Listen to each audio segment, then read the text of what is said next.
Hi, ఒక number analogy question చూద్దాం. 5221 అయితే 61 ఎంత అవుతుంది? 5221 అయితే 61 ఎంత?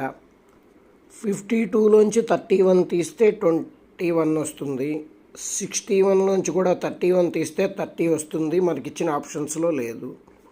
నెక్స్ట్ ఆప్షన్ చూద్దాం. 52 ఈ రెండింటిని స్క్వేర్ చేసి లెస్ చేయండి. 5 స్క్వేర్ 25 మైనస్ 2 స్క్వేర్ 4, ఆన్సర్ 21. అలాగే 61కి కూడా అప్లై చేద్దాం. 6 square minus 1 square 36 minus 1, answer 35 అవుతుంది. So answer 35.